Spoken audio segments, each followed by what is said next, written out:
My husband thinks he can get away with faking a business trip while I'm left to bury my mother, grieving alone while he's off playing his games. But what he doesn't know is I've already booked a flight to his destination, and this time he'll pay for his lies. The first crack in my world came subtly, almost imperceptibly, like a stone thrown into still water, sending ripples outward. My husband, Mark, had always been a good provider, charming in public, reliable in private. But something had begun to change between us. It wasn't something I could pinpoint at first, just a lingering feeling that he was drifting. Our conversations had become shorter, his attentions more focused on his phone than on me. Still, I wanted to believe it was a phase, a product of his busy career. It wasn't until the phone call came, the one that shattered my illusion, that I truly began to see the truth. Before we dive into this journey of uncovering lies and seeking justice, I want to thank each of you for being here. If you're intrigued by stories of strength, betrayal, and the pursuit of truth, hit that subscribe button. It's free and helps us continue to explore these gripping narratives together. Now let's get started. I had been sitting in the living room, surrounded by the remnants of my mother's belongings, still reeling from the emotional weight of her sudden passing. The funeral had been a blur of faces and condolences, a series of motions I had gone through automatically, trying to hold myself together for the sake of others. But inside I was crumbling. She had been my rock, my guiding light. Now I was adrift in a sea of grief, struggling to keep afloat. Mark had been acting strangely distant in a way that I had brushed off as stress. He had told me just days before my mother passed that he would be away for a business trip, something about a potential merger with a company in another city. It made sense, at least on the surface. He had worked late nights on this deal for months. But as I sat there sorting through my mother's old photo albums, the familiar sound of his voice on the phone echoed through the house. "I'll be home in a few days," he had said. His tone had been neutral, even slightly distant. "You'll be okay?" "I'll be fine," I had replied, though the words felt hollow even to me. "Just trying to get through this." He had reassured me, or at least I thought so, but I could sense a disconnect in his voice, a detachment that unnerved me. The days that followed only amplified my unease. I found myself unable to focus, my thoughts continually drifting to him, to his absence, to what he was really doing while I sat alone with my grief. It wasn't until I happened upon his laptop that the truth began to unravel. I had gone into his office to look for a document I had misplaced, something he had promised to send me the day before. But as I opened his laptop, the screen flashed with a browser tab I hadn't seen before. It wasn't the usual work-related pages he frequented. Instead, it was a page displaying flight information. A one-way ticket to a city halfway across the country for a business meeting. I froze, my fingers gripping the edge of the desk as my heart began to race. The city he had told me he was visiting for work was nowhere near this new destination. I felt a sickening knot form in my stomach. Why had he lied? What was he hiding? My mind raced, imagining all the possibilities, none of them comforting. The betrayal felt like a slow, creeping poison, one that I hadn't noticed until it was too late. But that wasn't enough. I needed more. I couldn't just sit with the discomfort of suspicion. I had to know the full truth. So, over the next few days I followed his trail. I checked his phone, his emails, anything that might give me a clearer picture. I didn't find anything overt, no obvious evidence of what I feared. But there were inconsistencies, odd little details that didn't quite add up. He had mentioned being busy with meetings, but I found receipts for a hotel stay in a different city, one he hadn't mentioned. Small things, but they were enough to make my heart race with growing dread. It was on a Sunday evening, as I scrolled through his calendar app on his phone, that the truth hit me with the force of a tidal wave. He had scheduled his business trip right around the same time I had made plans for the funeral. Plans that included being with my mother's side of the family, the people who had always been there for me when I needed them most. He hadn't even offered to come with me, not even for a single moment, to show his support for the loss of my mother. My mind whirled. How could he do this? How could he act like everything was normal when I was facing such immense pain? The answer was simple: he didn't care. And the thought of that reality, of the man I had married, the man I had trusted, filling my life with lies and selfishness, was unbearable. As the anger built inside me, so did a plan. If he thought he could get away with this, if he thought I would sit idly by while he lived a double life, he was mistaken. I wasn't going to sit in the shadows of my own grief any longer. This was no longer about mourning my mother. It was about reclaiming control over my own life, over my own fate. I would go to him. I would confront him. But not as a broken woman, not as the one who was left to clean up the mess he had made. I would do this on my terms. I spent the next few days preparing, pretending that everything was normal. I made phone calls, arranged my schedule, and quietly booked a flight to the city he had lied about. The same city he had claimed to be in. He wouldn't expect me to show up, not in a million years. But that was the point. He would think everything was fine, that his lies had slipped under my radar. And when I confronted him, when I stood in front of him with the truth, he would see exactly how far I was willing to go to expose his deceit. I packed a small bag, the only one I would need for the few days I planned to be away. I didn't tell anyone where I was going. My mind was set and there was no turning back now. The grief that had once consumed me, that had weighed so heavily on my chest, was now overshadowed by a burning need for answers, for justice. And when I stepped off that plane in the city that had once been his secret, I would be ready. I didn't know exactly what I would find when I reached him, but one thing was clear. I wasn't just going to let him get away with this. Not anymore. When the plane touched down in the city, I felt my heart race. The air was thick with the weight of everything I was about to confront. I was no longer the woman who had been left at home, lost in her grief. That person was gone, replaced by someone who was driven by the need for answers. Someone determined to hold her world together by whatever means necessary. I wasn't just chasing after a lie. I was running toward the truth, and nothing could stop me now. The hotel I checked into was quiet and unassuming, nestled on the outskirts of the city. It felt safe, like a quiet retreat from the storm I was about to stir up. I left my bags in the room, not bothering to unpack. There was no need. I wasn't here for rest. I was here for something far more crucial. To understand why Mark had lied to me, why he had chosen to deceive me while I struggled to hold on to the pieces of my life after my mother's passing. I spent the next few hours gathering information. The city felt foreign to me, like a place I had no claim to, and I wandered its streets, collecting bits of the puzzle, wondering how it would all fit together when the moment of reckoning arrived. His lies had cut deeper than I cared to admit. And yet, I knew there was something more beneath his actions, something I couldn't yet see but could feel in my bones. There was a story here and I was going to uncover it. I found his hotel with ease. It was a high-rise in the business district, surrounded by glass and steel, an impressive monument to success. Mark had always been proud of his work, proud of his ability to climb the corporate ladder. I thought about all the years we had spent together, building a life, supporting each other. Now standing outside this sleek hotel, it felt like I had been living in a world built on sand, everything slipping through my fingers.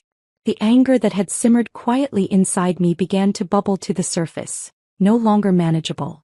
But I had to stay calm. I couldn't let him see how much he had hurt me, not yet. I waited. I watched. And finally the moment came. Mark walked out of the hotel, phone pressed to his ear, his face set in a mask of concentration. But something was different about him, something I hadn't expected. He wasn't alone. A woman followed behind him, her laughter light, almost carefree. The way they moved together, closer than necessary, their bodies aligning in a way that suggested intimacy, shared secrets. It made my stomach churn. I could feel the blood draining from my face as I stood there, frozen in place. This wasn't just a business trip. This was something else entirely, something I wasn't prepared for. He had been lying to me for months, but this was the ultimate betrayal. They reached a car waiting by the curb, and without thinking I stepped into the street, following them at a distance. The woman slid into the car first, and Mark followed her, his hand brushing her arm in a gesture that made me feel like I was intruding on something sacred. A scene I never wanted to witness, but one I couldn't look away from. My heart was heavy in my chest, suffocating under the weight of the truth. I had been left behind, left to grieve alone. But he had not been alone. He had someone else. He had her. The anger inside me flared again, but this time it wasn't just anger. It was betrayal, confusion, and a deep, gnawing sadness that I couldn't escape. My hands trembled as I watched the car pull away, leaving me standing there, exposed, raw, and vulnerable in a city that wasn't mine. How had I missed this? How had I been so blind? I wanted to shout, to run to him and demand answers, but I knew that the moment I approached him, it would all be over. There would be no turning back. I waited until the car disappeared around a corner before I started walking. I didn't know where I was going. My mind was a blur, my thoughts tangled in a web of hurt and confusion. I needed to think to process everything I had just seen. But it was impossible to focus. The image of him with her, their connection so casual, so easy, played over and over in my mind. It felt like a nightmare, something that couldn't be real, but I knew it was. I had seen it with my own eyes. I found myself at a cafe sitting by the window staring at nothing. I had to pull myself together. I couldn't let him see how much this hurt. I couldn't let him know that I was crumbling. If I did, he would win. He had to pay for what he had done. This wasn't just about my mother's passing. It was about the trust he had shattered, the promises he had broken. I had been left in the dark, and now the truth had been thrust into the light, whether I was ready or not. My phone buzzed in my pocket and I hesitated before answering. It was Mark. "Hey, I'm just finishing up a call. I'll be back soon," he said, his voice casual, like everything was normal. Like nothing had changed. But everything had changed. Everything. "I'll be here when you get back," I replied, my voice steady, though my heart was pounding in my chest. I had no intention of returning to the hotel. Not yet. Not until I had all the answers. But I needed him to believe that everything was fine, that nothing had happened. I couldn't show him my hand yet. He still had no idea that I knew the truth. I hung up, feeling a strange sense of calm settle over me. The storm inside me was still raging, but now it was under control. I had a plan. I would confront him, but not in the way he expected. I would make him think that I was just another victim of his lies. But when the time came, I would make him see exactly how much pain he had caused. And in that moment I would reclaim my life. I wouldn't let him win. The hours passed slowly, the weight of the situation pressing down on me, but I held on. I couldn't let him see how broken I was. Not yet. The next morning I stood outside Mark's hotel, watching the sun rise over the city, feeling a strange mixture of resolve and unease. I had spent the night wrestling with my thoughts, my mind spinning in circles. But now, as I stood in the soft light of the early morning, I knew what I had to do. I couldn't wait any longer. The truth had already revealed itself in ways I had never imagined, but I wasn't finished yet. I still had to face him, to ask the questions that had been haunting me for days, questions that had torn at my heart and soul. I made my way into the hotel lobby, keeping my head down, walking with the sort of quiet confidence that only comes when you're prepared for a storm. The receptionist barely looked up as I passed her. The soft hum of the elevator in the background a stark contrast to the chaos swirling inside me. I knew that when I stepped into his suite, I would be walking into a confrontation that would change everything.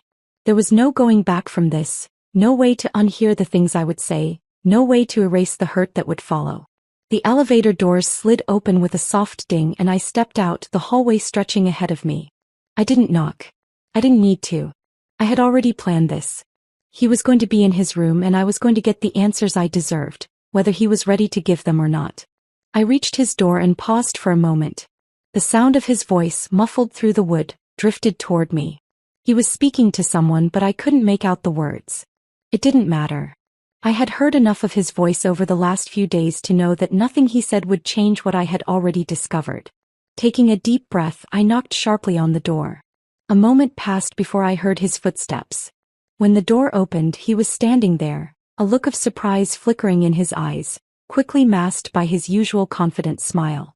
"Hey, what are you doing here?" he asked, his tone light, though I could see the tension in his posture, the way his eyes darted behind me for a split second as if checking for something, or someone, he didn't want me to see. "I came for answers," I said, my voice steady, but with an edge to it that I couldn't hide. Mark's smile faltered for a second, but he quickly recovered. "Answers? What do you mean?" "I told you I'd be back in a few days and I'm just finishing up with some work. Nothing to worry about." I stepped inside without waiting for an invitation. The room was exactly as I expected. Sterile, too clean, too perfect. But there was something off about it. Something about the way everything was arranged, as though he were trying too hard to create an illusion of normalcy. I turned to face him, crossing my arms. "You're a liar, Mark. I saw you with her last night. Don't deny it." His face went pale. For a moment I thought I saw a flicker of genuine emotion. Panic, guilt, maybe fear. But it was gone almost as quickly as it appeared, replaced by his usual calm demeanor. "That's not what you think," he said, taking a step toward me, his voice more insistent now. "It's business and Business? You're trying to tell me that was business?" My voice was rising now, but I couldn't stop it. The betrayal burned like fire in my chest, making it hard to breathe. You've been lying to me, Mark. You lied about the trip, you lied about who you're with, and now you're standing here trying to make excuses. I was shaking, but not from fear. No, I wasn't afraid anymore. I was furious at him, at the lies, at how he had made me feel so small, so insignificant. The truth was now a blade, cutting through every illusion I had built up around our relationship. And yet, despite everything, part of me still wanted to hear him deny it, to hear him tell me it wasn't true, to make everything okay again. But I knew better than to hope for that. Who is she? I asked, my voice lower now, steady but filled with a quiet rage. What is she to you, Mark? His eyes flickered, and for a brief moment I saw something I hadn't expected, regret. But then, like a wall going up, his expression hardened. You don't understand, he said, his voice edged with frustration. It's not what you think. Then explain it to me, Mark. I shouted, my patience evaporating. Explain why I was left alone to bury my mother while you played these games. Explain why you've been deceiving me for so long. I could see the shift in him then. He took a step back, his hands clenched into fists at his sides. I knew he was trying to figure out how to control the situation, to deflect, to smooth things over. But I wasn't going to let him. Not this time. I wasn't some naive wife who would forgive him with a few well-placed words. Look, I'm sorry about your mom, he said, his voice finally softening, but I could hear the edge to it now, the forced calmness. But this is complicated. I never meant for things to get this far. Complicated? I laughed bitterly. You think I'm going to buy that? You've been lying to me, Mark. You've been living a double life, and I've been the fool. But I'm not going to be that fool anymore. There was a long silence between us, the weight of my words hanging in the air like smoke. I could feel the tension between us thickening. The truth was undeniable now. He couldn't take it back. And for a moment I thought he might confess, might finally show me some kind of vulnerability. But instead he straightened, a coldness returning to his eyes. This is over, he said, his voice steady, but the finality in it made my chest tighten. I can't keep doing this. I was stunned. Not by his words, but by the complete lack of remorse in his tone. He wasn't sorry. Not really. He wasn't sorry for what he had done, not for the way he had treated me, not for the life he had been living behind my back. In that moment I realized something that hurt more than anything he could have said. I wasn't even part of the equation anymore. I was just an obstacle in his path. For the first time in our relationship I didn't feel sorry for him. I didn't feel pity. I felt nothing. Just an empty void, a space that was once filled with love, now hollow and cold. Goodbye, Mark, I said quietly, my voice firm as I turned to leave. I didn't look back. I didn't need to. I had already made my decision. And now, for the first time in a long time, I was free. Walking away from Mark's hotel, the reality of everything that had just happened slowly started to sink in. The silence between us had been deafening, a testament to the finality of it all. I felt oddly calm, as though a weight had been lifted off my shoulders. But deep inside, the anger still simmered, a slow burn that wouldn't be quenched until I had resolved what I had come here to do. I needed answers, not just from Mark but from myself. I had been so consumed by the betrayal that I hadn't stopped to think about the bigger picture. Why had he lied? Why had he put us in this position in the first place? There had to be more to it, more than just a secret affair or a business trip gone awry. Mark wasn't the type to be careless, to make such a glaring mistake. No, there was something beneath the surface that I hadn't seen yet. I walked the streets aimlessly for a while, trying to clear my mind. The city felt like a blur. Too bright, too noisy, a stark contrast to the quiet storm that raged inside me. I could hear my mother's voice in the back of my mind, reminding me that I was stronger than this, that I had always been capable of facing adversity head-on. But how could I face this? How could I confront the man I had spent years of my life with, the one who had promised me everything, and then lied without a second thought? As the day wore on, the answer became clear. I couldn't let it go. I couldn't just walk away and pretend everything was fine. Mark needed to face the consequences of his actions. He had taken something precious from me, and I wasn't about to let him get away with it. I went back to my hotel, my mind made up. It was time to make my move. The hotel room was still as quiet as I left it, the curtains drawn, the light from outside spilling in weakly. I sat at the small desk, pulling out my laptop. The words on the screen blurred as I tried to focus, but my mind was far from the task at hand. I had to do something, anything to regain control of the situation. I couldn't let this lie stand. My eyes flicked to my phone, the screen lighting up with a text message from Mark. "Can we talk later? I think we need to work through this." I stared at the message for a moment, feeling a surge of anger that was quickly followed by a sense of clarity. He thought he could fix it. He thought he could smooth things over with a few words and make everything go back to the way it was. But I wasn't some naive woman waiting for him to come back and apologize. I had already made my decision and there would be no turning back from it. I started typing a response. I couldn't just text him and let him think he had the upper hand. I had to make him see that this wasn't going to be a simple conversation. I wasn't going to let him manipulate me anymore. So I took a deep breath and typed. "You're right, we do need to talk. But not in the way you think. Meet me tonight at 8 at the restaurant on 3rd Street. I'll be waiting." I hit send before I could second-guess myself. This was it. This was my chance to confront him fully, to make him understand just how deep his betrayal ran. The rest of the day was a blur as I prepared for the evening. I didn't know what would happen when I saw him again, but I knew one thing. I wasn't going to let him get away with anything. I was done being the victim. I was done letting him think that his lies didn't matter. I was going to make him see the truth, his truth, and I would do whatever it took to make him pay for what he had done. At 7:30, I left my room and headed to the restaurant. It was a small, intimate place, the kind of place Mark and I used to frequent when we wanted to escape the noise of our everyday lives. It felt fitting that I would be here now, standing at the threshold of the most important conversation of my life. This wasn't just about Mark anymore. It was about me, about reclaiming my strength, about taking back control of my story. I arrived at the restaurant early, the table set with white linen, the dim lighting giving the place a warm, welcoming glow. But none of that mattered. I was here for one reason only, to make Mark face the consequences of his actions. He walked in just before 8, looking every bit the man who thought he was in control. His eyes scanned the room before landing on me, a hesitant smile forming on his lips. But when he saw my face, the smile faltered, replaced by something closer to wariness. Good. He should be afraid. He should know that this wasn't going to go the way he expected. "Hey," he said softly, sliding into the chair across from me. "You wanted to talk?" I nodded, my gaze unwavering. "Yes, I do." There was a long pause. I could see him trying to figure out what was happening, trying to read me. But he didn't know. He didn't know what I was capable of now. "You've been lying to me, Mark," I said, my voice low but steady. "You've been living a double life. And I can't pretend anymore that I don't know. I saw you with her. I saw you both together, and I won't sit here and act like it's nothing." He opened his mouth to speak, but I held up my hand, silencing him. "No more excuses. No more lies.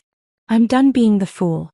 I could see the panic begin to rise in his eyes, the familiar defensive mask slipping. But it was too late for him to salvage this. I wasn't the woman who would forgive him with a few smooth words anymore. I wasn't the woman who would look the other way and pretend everything was okay. "I know you think this is about her," I continued, my voice growing colder. "But it's not. This is about the lies you told me. This is about the trust you broke. And that's something you can never get back." Mark shifted in his seat, his hands fidgeting nervously, but he didn't say anything. It was clear he didn't have an answer for me, not one that would make this right. But I wasn't done yet. Not by a long shot. "I know what you've been hiding, Mark. And I'm going to make sure everyone knows the truth." His face paled, the realization sinking in. This wasn't just a confrontation. This was the beginning of his downfall. "I'm not asking for an apology," I said, standing up from the table. "I'm taking control now. And I'm going to make sure that no one ever forgets how you treated me." With that, I turned and walked out of the restaurant, my heart pounding in my chest. It wasn't over yet. But I had taken the first step toward reclaiming my life. And nothing was going to stop me now. As I walked out of the restaurant, my heart still pounding in my chest, I couldn't shake the feeling that something had shifted inside me. This wasn't just about Mark anymore. It was about who I was becoming, who I had to become in order to move on from this mess. The anger had started to feel more like a tool, a means to an end, rather than an all-consuming force. But as I reached the street, the bitter sting of betrayal was still sharp, and I couldn't deny that a part of me wanted nothing more than to confront Mark again, to push him to the edge and make him face what he had done. I wanted to see the regret in his eyes, to hear the desperation in his voice as he pleaded for forgiveness. But I knew better. I had to be smart. I couldn't let my emotions control me now. Not when I was this close to getting what I wanted. I pulled my phone out of my purse and checked the time. It was nearly midnight.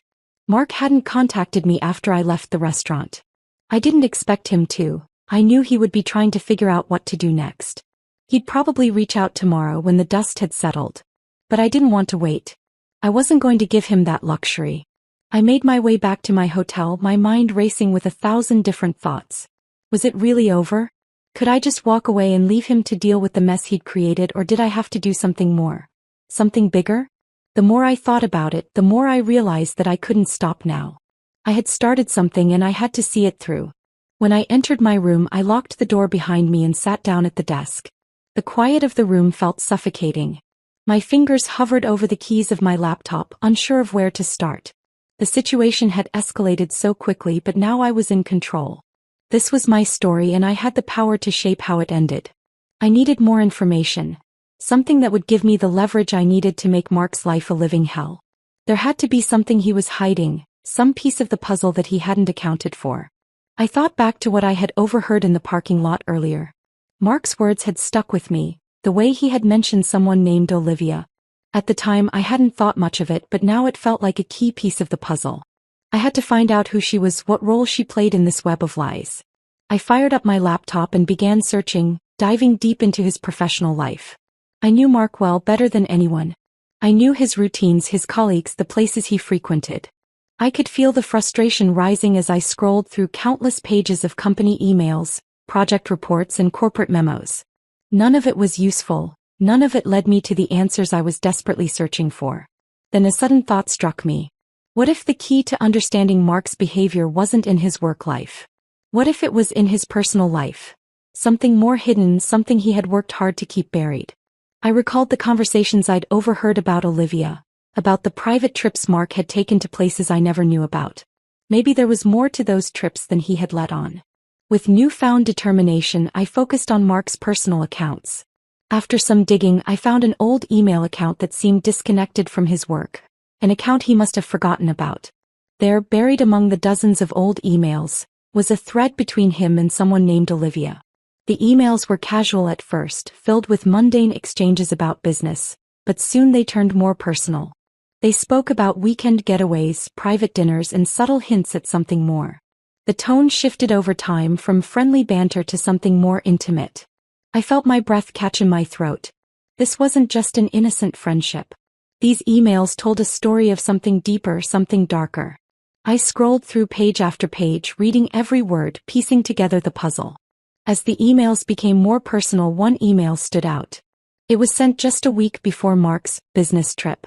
I can't wait to see you again. You know how much I love our time together. Let's make this weekend unforgettable. My fingers trembled as I read those words.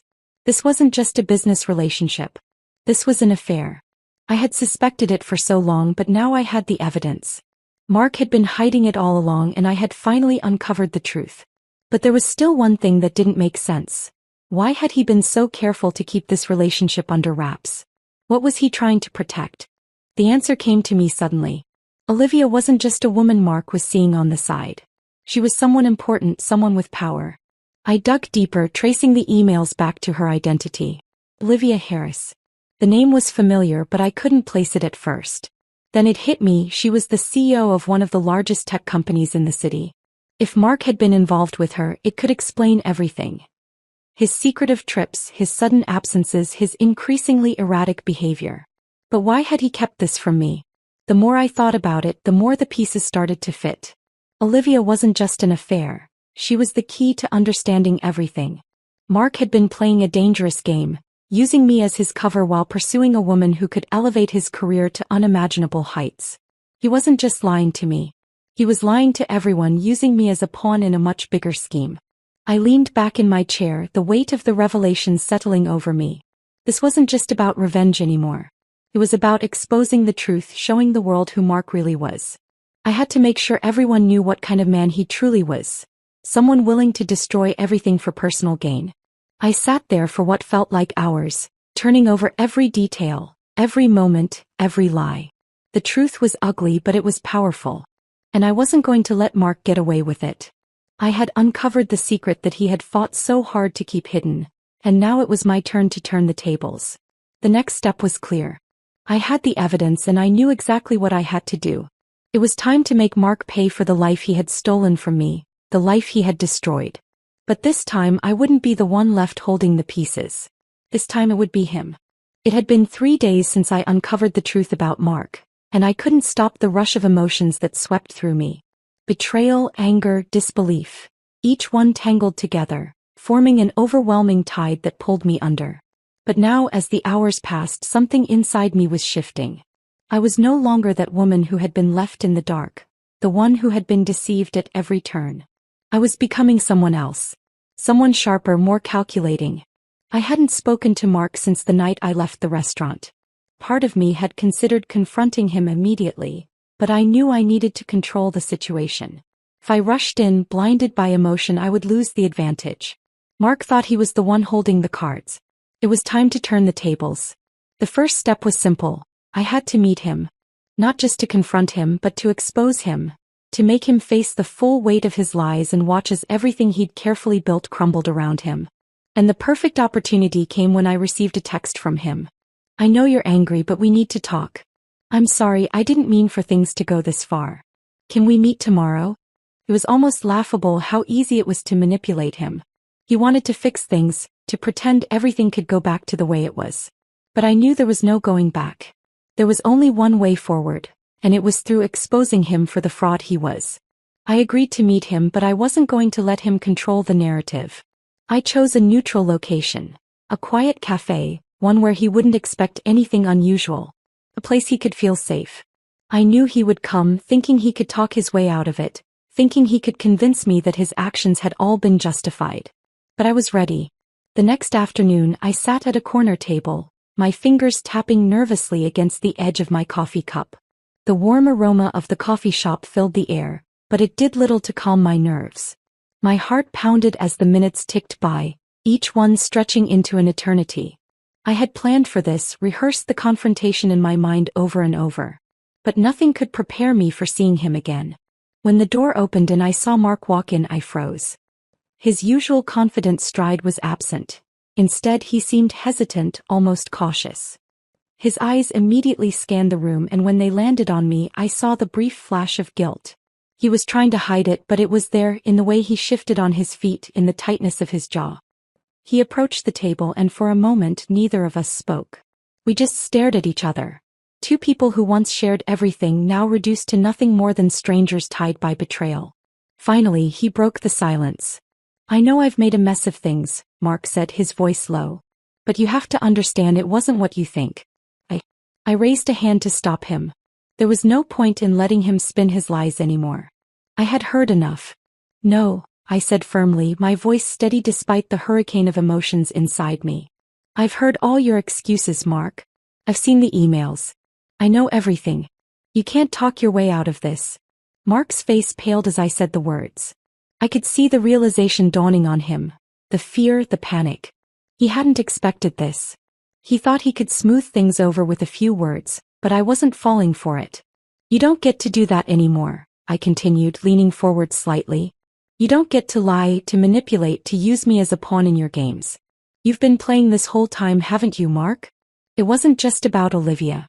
It was about everything, your career, your image, your ego. And you thought you could just drag me along like I was nothing. Well, I'm done." His expression shifted again, this time to something darker. The anger that had been brewing beneath his surface finally broke through. He stood up suddenly, his chair scraping harshly against the floor. I remained seated, unflinching. "You have no idea what you're talking about," he snapped. "You think you've uncovered some big secret, but you're just—" "Don't," I interrupted, my voice calm but resolute. "Don't try to turn this around on me. I know exactly who you are now. And I know what you've been doing." Mark's hands clenched into fists, and for a moment I thought he might lose control. But he didn't. Instead, he took a deep breath and sat back down. The fury in his eyes remained, but now there was something else. Something more calculating. "You think you can just ruin my life because of a little mistake?" he asked, his voice barely above a whisper. You're making a huge mistake. This isn't just about us, about what happened between us. If you go public with this, if you make any of this known, you'll regret it. A chill ran through me at his words. There was a threat hidden beneath the surface, a darkness I hadn't anticipated. But I wasn't afraid. I had no intention of backing down now. The game had changed. It wasn't just about revenge anymore. It was about power. I don't think you understand, Mark, I said slowly. You're already exposed. It's already done. All I have to do is press send and everything you've worked for will be gone. Your career, your reputation, all of it will come crashing down. His eyes narrowed, and for a moment I thought he might try to take control again. But this time I wasn't giving it up. I held the cards now, and he knew it. The tables had turned. Who do you think you are? He spat, the anger rising again. You're not some saint. You think you're better than me? This isn't about you, it's about me. You're just another person who got in my way, just like all the others. I didn't flinch. No, Mark. This is about you. And now I'm going to make sure everyone knows exactly who you are. I'm going to make sure they see the real you. I stood up, my hands trembling slightly but my resolve stronger than ever. This is your last chance. Walk away and we both move on. Or you can keep pushing and I'll make sure the world knows the truth. It's your choice. Mark's gaze stayed fixed on mine for a long moment, the tension hanging thick in the air. Finally, he exhaled as if resigned to his fate. I'll walk away, he muttered, his voice barely audible. But don't think this is over. I didn't respond. I simply turned and walked away, feeling a weight lift off my shoulders with every step. The battle wasn't over, but for the first time I felt like I was finally in control.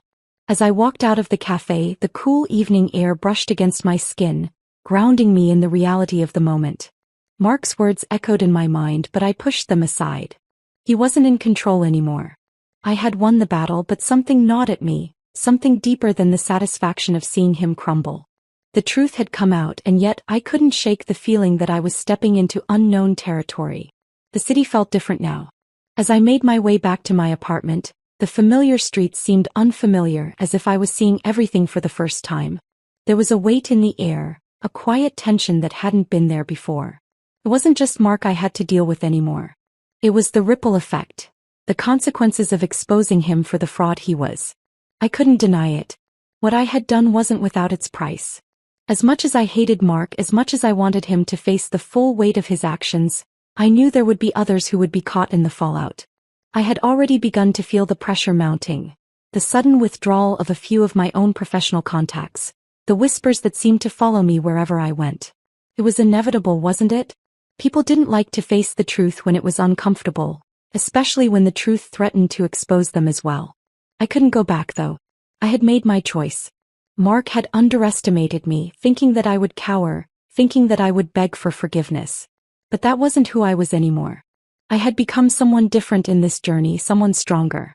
That evening I sat alone in my apartment, staring out the window.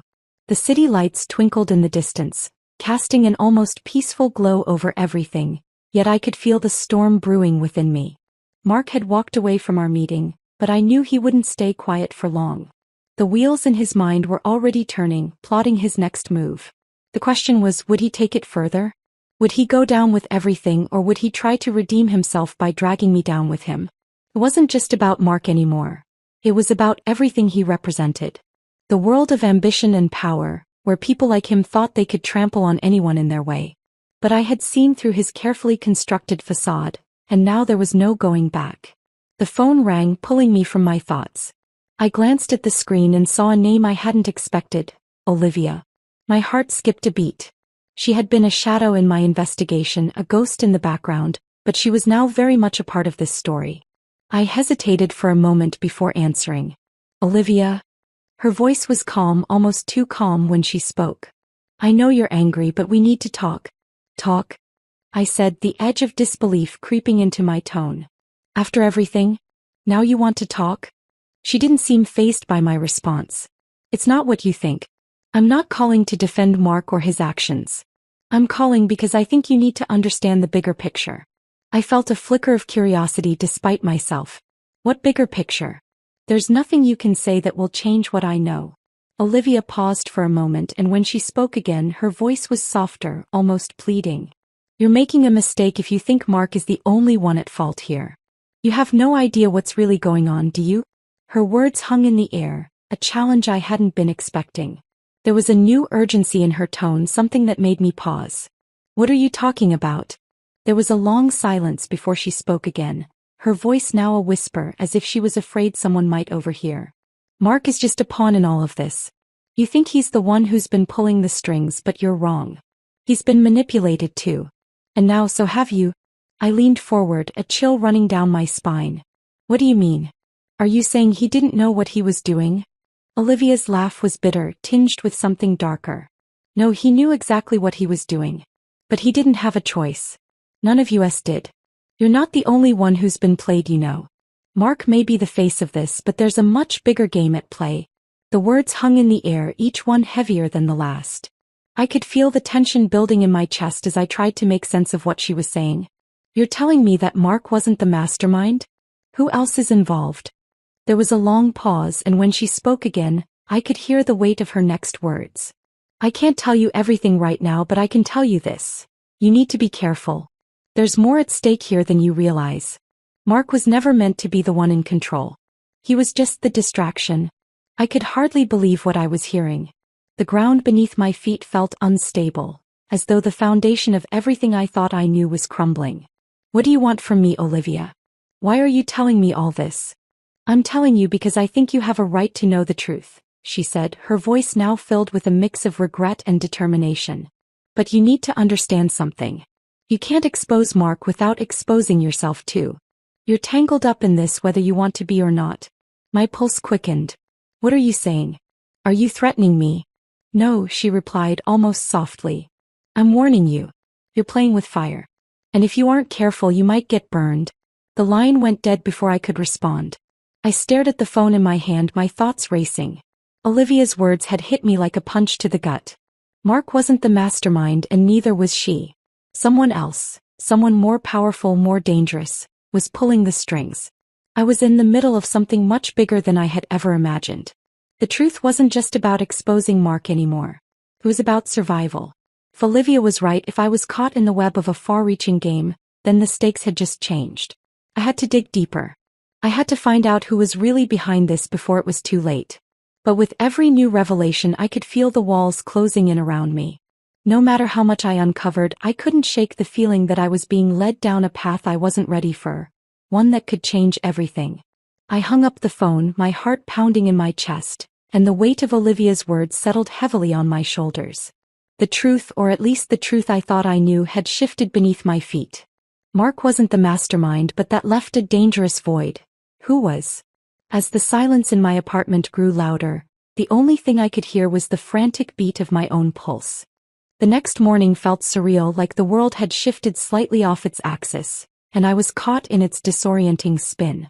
I had no idea who to trust anymore, no idea where this path would lead me. I could feel the shadows of unseen forces creeping closer, and they weren't going to let me go easily. I didn't expect to hear from Mark, not yet. He had a knack for disappearing when the heat was on. But I hadn't expected Olivia to call me again either.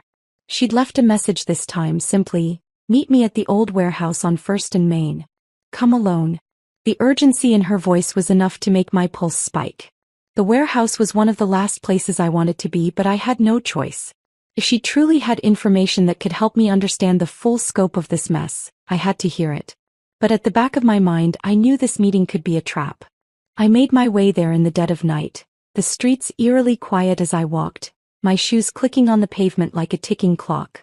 The old warehouse loomed in front of me, its steel beams rusted and forgotten by time. A cold wind swept through the alleyways, sending a shiver down my spine. I hesitated at the door, a bead of sweat trailing down my temple despite the chill in the air. There was something unsettling about this place, something that made me feel like I was walking into a storm. I pushed open the door and stepped inside. The interior was dimly lit by a few flickering lights. Shadows danced on the walls, and the faint smell of mildew filled the air. Olivia was already there, standing in the center of the room, her face obscured in the shadows. "Olivia?" I called out, my voice sounding too loud in the oppressive silence. She stepped forward, and for a brief moment, I thought I saw a flicker of something in her eyes, a fear or hesitation.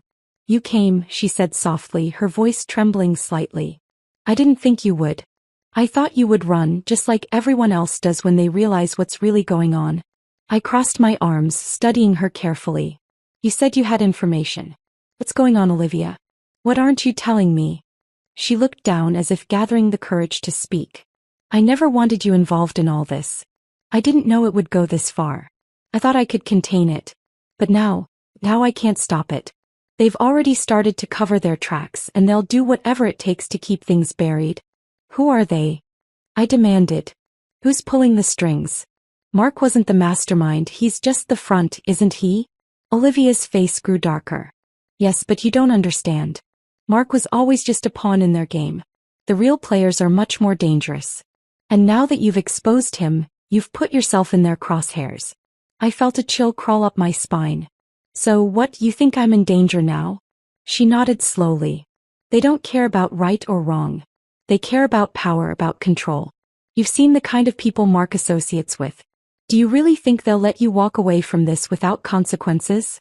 I shook my head, frustration bubbling to the surface. I didn't ask for this. I didn't want any of this. I just wanted to expose the truth. I wanted to make him pay for what he did to me, to all of us. And now I'm being dragged into some kind of shadow where I don't even understand. Olivia's expression softened for a brief moment, but then her face hardened again, the resolve settling back in. You're in this now whether you want to be or not. You can't turn back. But you have a choice. There's still a way out if you're willing to make it. I felt a surge of hope. A way out. How? Tell me. She stepped closer, her voice barely above a whisper. There's one person who has the power to stop all of this. One person who can expose the truth and shut down everything that's happening. But it's not going to be easy. And it's not going to come without a price. Who is it? I asked, desperation creeping into my voice. Tell me, Olivia. Please. Her eyes flickered with doubt. His name is Carter North. He's the one who controls everything. Mark, the shady deals, everything. He's been behind it all from the start. But he's not just some businessman. He's untouchable. He knows every secret, every deal. If you want to bring everything down, you'll need to get to him. But he won't let you do that without a fight. Carter North. The name sent a shiver down my spine. I had heard whispers about him before, but nothing concrete. Just rumors of a man so powerful, so well-connected, that he could make entire companies disappear with a snap of his fingers. And now I was supposed to confront him? To expose him? The weight of the decision pressed down on me. What choice did I have? I had started this journey by wanting to bring Mark down, but now I realized it was about more than just him. It was about a system of corruption, a network of deceit that went deeper than I could ever have imagined. You're saying I have to take him down? I asked, my voice hoarse. Olivia nodded. Yes. But it won't be easy. And it will cost you more than you think. If you want to stop them, you'll have to play their game. You'll have to get inside their world and learn how they operate. But once you do, there's no turning back. I stood there, caught between the looming danger of confronting Carter North and the knowledge that if I didn't act, I would never be free of the web that had trapped me. The choice felt impossible. But I couldn't back down now. Not after everything I had already sacrificed. I'll do it, I said, the words slipping from my mouth before I could fully understand their meaning. I'll find a way to bring him down. No matter what it takes. Olivia's eyes studied me, and for the first time, I saw a hint of something like respect in them. Then you'd better be ready. Because this will change everything. And with those words, the storm that had been brewing for so long finally broke. I wasn't just playing with fire anymore. I was walking right into the heart of it. As the tension built, I could feel my hands trembling. The flight had been long, but my mind was racing. Every moment felt like 1,000 years. It was a strange feeling. This was the moment when I had to face him, the man I had once trusted completely. How had I ended up here? I could almost hear his voice echoing in my mind, telling me how much he loved me, how he could never hurt me. But the lies had been too much. It wasn't just the business trip. It wasn't just the time away when I needed him most. It was everything. The little things I noticed. Disappearing for hours, strange phone calls, messages I wasn't supposed to see. He had thought I was too naive to understand, too lost in my own grief to notice the cracks forming in our marriage. But now, standing on the precipice of everything, I saw it clearly. The betrayal, the manipulation, the games he played. The city below me looked peaceful from the airplane window, but I knew better. There was nothing peaceful about what was coming. I had no idea what I was walking into, but that was the point. I was no longer in the dark. No longer in the position of vulnerability he had conditioned me to be in. I had learned too much. Stepping off the plane, I was engulfed by the heat of the city. It was hot, sticky, the kind of climate that made everything feel heavy, like the air itself was conspiring against you. But I walked with purpose. I wasn't lost anymore. The destination he had so carefully crafted was now my playground. And I wasn't going to let him win. I had found the hotel where he was supposed to be staying. Of course, I had made sure to check every detail. His flight, the schedule, the details of the meetings. Everything. It all led here. He thought he was playing the game, but I was no longer the pawn. This time I was the one making the moves. When I reached the hotel, I couldn't help but smile to myself. He wouldn't see me coming. I was going to make him regret everything. As I walked up to the front desk, I could feel the adrenaline coursing through my veins. My heart was pounding, and yet there was a strange calmness in my thoughts. It was like everything had led me here, to this single moment. "Excuse me, I'm looking for my husband," I said, using the name I once held dear. The receptionist looked at me, momentarily confused, before nodding. "Room 508, she said. I didn't even thank her. I just turned, my eyes fixed on the elevator. Room 508. A small number, but it carried so much weight. The doors opened, and as I stepped inside, I could feel my heartbeat in my throat. What was I going to say when I saw him? What was I going to do? I wasn't sure. But I knew one thing: he had to face the consequences. The elevator dinged. The door opened. There it was, room 508. I knocked, the sound of my knuckles against the wood echoing through the silence. There was a pause. A shift. Then the door cracked open slightly and I saw his face. The same face I had trusted, loved, built a life with. His eyes widened for a fraction of a second, just enough for me to notice. But he quickly masked it with a forced smile. "What are you doing here?" His voice was calm, too calm. Almost like he had expected me. I didn't answer immediately. I just looked at him, taking in the way he seemed, almost too composed, too relaxed. As though he had been prepared for this moment, for me to finally uncover the truth. But how much of the truth? I needed him to reveal everything. To break.